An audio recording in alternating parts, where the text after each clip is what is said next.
All right, welcome back. Burnout and Stress 101 per Science, Lesson 2. Um, okay, so this one's going to be kind of a vocabulary lesson. Probably kind of sounds boring already. I get it, but this is important. Please pay attention. Because the way that you frame things and the way that you think about things has a lot more meaning and value to how you respond and how you look at how you're getting through your day than you might realize. So this lesson is actually really, really important. Please, please, please pay as much attention as you can, um, because yeah, it's you'll see. Pardon me. Okay. So again, the way that you frame this and you think about this is important on how you react to it and how you think about it day to day, especially when you're busy and you're kind of in the grind. So figuring this out and using the right terminology and understanding the difference actually is really, really important.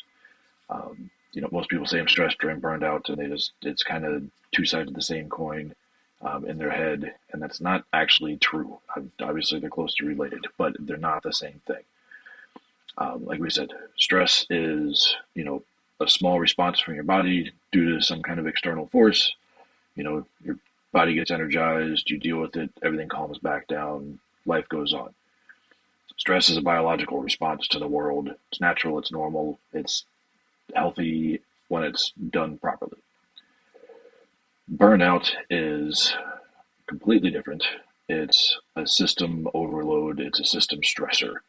Let me rephrase it. It's not a system, just because I don't want to redefine it with stressor, but it's a system that's been under constant load without the ability to take that pressure off. Also, the context of what it is and where it comes from matters a lot, and this is what I mean. So, the World Health Organization, inside of the ICD-11, and for those of you who don't know, the ICD is the International Code of Diseases. So it's what the world uses to diagnose anything from diabetes to ADHD. Um, so there is essentially a medical diagnosis for burnout that exists in the World Health Organization. Um, that should kind of clue you out to a little bit of how important this actually is and how big of a deal it really, really is. Um, according to them, burnout is a syndrome conceptualized as resulting from chronic workplace stress that has not been successfully managed. And that's the whole point we're here is we're going to work on that successfully managed part. It specifically relates to work. It's not a medical diagnosis in itself. It is a phenomenon of basically just being worked and putting your body in a constant pressure state. Um, it's chronic, it's long term. We're talking weeks, typically months, years, some of us decades. Um, it's about the ability of your body to produce proper energy levels, proper levels of excitement, happiness, joy. Um, with that, the attitude, we'll dive into how that looks a little bit, but your mood and how you approach things starts to shift. Um, and then just kind of the effectiveness and your ability to really do what your body should allow you to do, the efficacy, start dropping. And that those three things shifting out of the norm, um, all for the worse, is where the effects of burnout live. Um, and that's probably what you're feeling and why you're here. So we'll get into it a little bit more. Um, so Christina Maslach, professor at UC Berkeley, was the one that did the research that the definition was based on. It's kind of a three-tiered stool on what goes behind it. So the first one is exhaustion, chronic fatigue that sleep doesn't fix. So even if you do happen to get a good night rest, you wake up the next morning and you feel just like somebody threw you down the stairs again. Um, it depletes cognitive reserves. Cognition is your brain's ability to function normally. So, attention, memory, focus, all those kind of things. And it comes with a physical heaviness. Like you usually feel like it's just kind of hard to drag yourself out of bed. Your body feels like there's an extra resistance on it. Um, the the attitude that comes with it, people tend to start getting really cynical. Um, they start just kind of seeing the world as negative. They start pulling away from social situations, which anybody in a high position work knows that like having good social skills is paramount. A lot of people argue it's the most important thing. Um, and dealing with people just becomes work, and it just is more pressure on the system. It causes you to ignore, avoid, resent your teams, those kind of things. Clearly not good for you or anybody else involved. If your team's breaking down, whatever product, service you're trying to produce is clearly all going to suffer. Um, and then again, uh, the sense of your output and impact is no longer like really producing what you want, and then you start doubting your ability to actually do your job, produce your work, manage your teams, whatever your purpose is. All of a sudden, that purpose just doesn't feel like it's ever sticking the way that it should. Um, and a lot of that comes again. It's just that burnout, that chronic weighted system that just doesn't have the range of emotion, satisfaction, energy that you should be able to come at with problems. Um, yeah. So I hope this starts kind of breaking down a little bit of kind of what the burnout is in detail.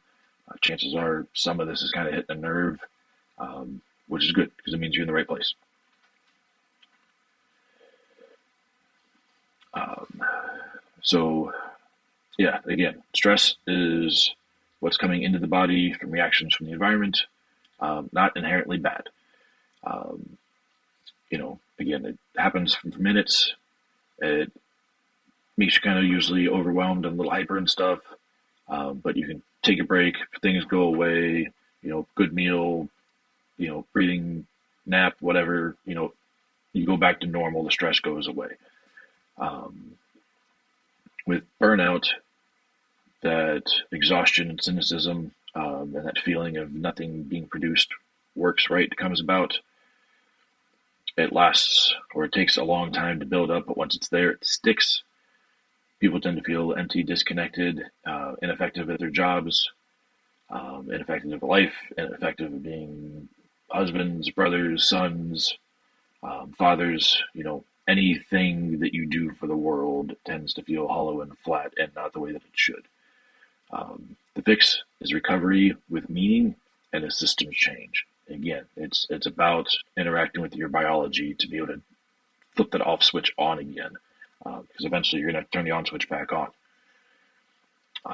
Ultimately, big picture wise, it starts messing with who you feel you are about yourself, your identity. You go from being somebody that was, pushing hard and built a good, system, built a good career, to like, why can't I do this anymore? I built these things and now I'm just here and stuck and I hurt and everything is miserable and like who am I now? Because I was this person, got me here, and now this is happening. Super, super common. I'm guessing every single person listening to this probably has some sort of that going on. And then eventually, when you don't feel like you, it affects everything in your world, anything that you interact with, particularly career, and family relationships, friends, partners, whatever.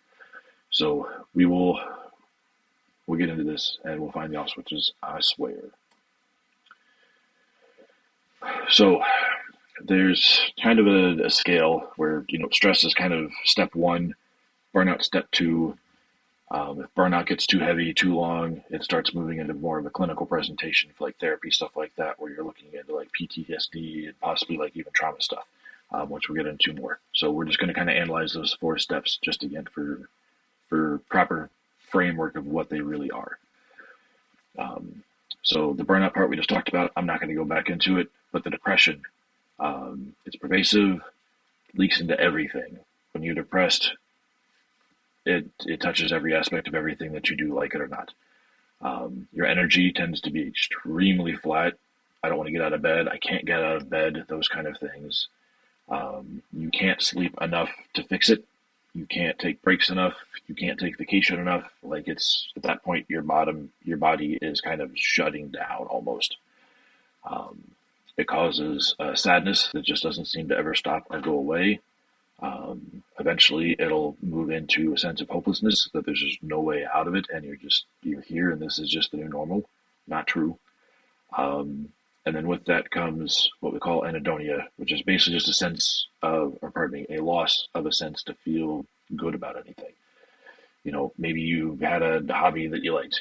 Maybe you liked working on your old car out in the garage, and like now you just don't fucking care. Um, you know, it's it's not that you can't do it. It's not that you can't care again. It's just your body is depleted of all your resources, and your mood is a resource that comes from your body. Um, and again, with that, your joy blunted doesn't happen. Like I said, even if it's your most favorite thing in the entire world, you might just not care. Um, but it's not going to stay that way. It doesn't have to stay that way. So depression is biological, physiological, and it has a lot of kind of environmental factors that play into it. And again, it comes from that overly stressed. It can be through burnout ish, but it's more kind of an overwhelm of emotional systems more than anything. Which again, not quite the same, but related. Burnout versus anxiety. So anxiety is basically a fear of the future when it gets right down to it. Um, you expect something to happen, and you expect that this level needs to exist to handle whatever is going to happen, and you feel that you're here, and whatever that gap is where anxiety lives. If you've got a presentation coming up in a week and you've done it 100 times and you had success with it and you're totally confident and you're not worried about it, you don't have anxiety because you expect to hit that level. If you have a presentation coming up in a week and it's for the biggest client you've ever had and it's on a new topic and you have a new partner presenting with you and there's a lot of doubt of what's going to happen and you're not sure if you're going to hit that mark, that gap is where anxiety lives. As you know, anxiety gets you revved up, gets you kind of hyperactive. You're worried all the time. Your heart rate's up. It's a constant state of excitement, like something's going to attack you at any moment. Not a fun place to be. Um, that overworking to control the threat tends to cause people to start doing weird, goofy stuff because your body gets panicky and people don't like that feeling and they want to start shutting it down. So they start, pushing people away, doing tasks super fast to get it out of their way so they don't have to look at it. They start making bad judgment calls to get a sense of that feeling, that anxiety, that panicky feeling to squish. Um, and a lot of times it doesn't work. And a lot of times making those quick decisions, quick actions just, you know, piles up down the road and just kind of makes this whole system and cycle worse. Um, and again, anxiety it's an overdone version of stress, basically. Um, but the key is it's always future facing. It's always an uncertainty and a fear of what's going to happen in the future and being prepared for it.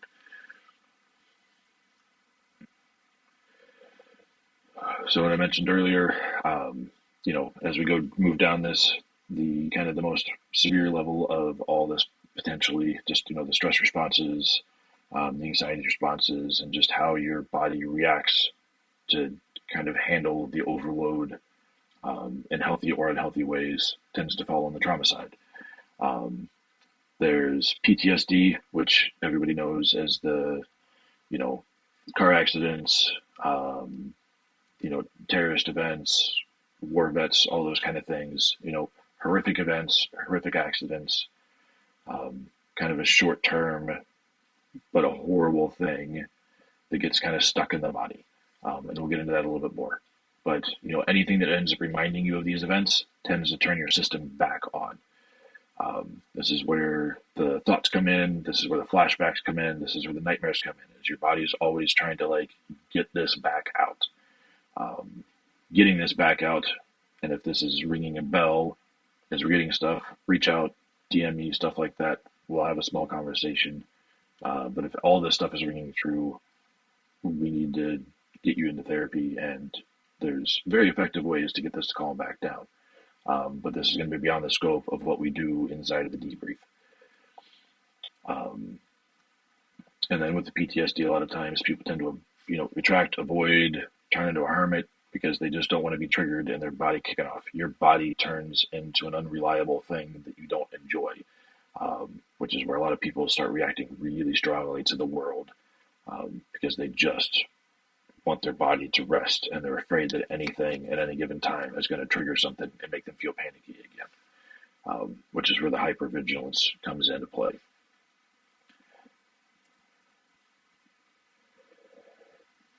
So again, why talk about all these different things? We're here for burnout, and we're talking about trauma stuff. Um, again, it's just about understanding the differences and what's going on, and it's giving you hopefully a chance to kind of see which one feels the most proper stage that you're in.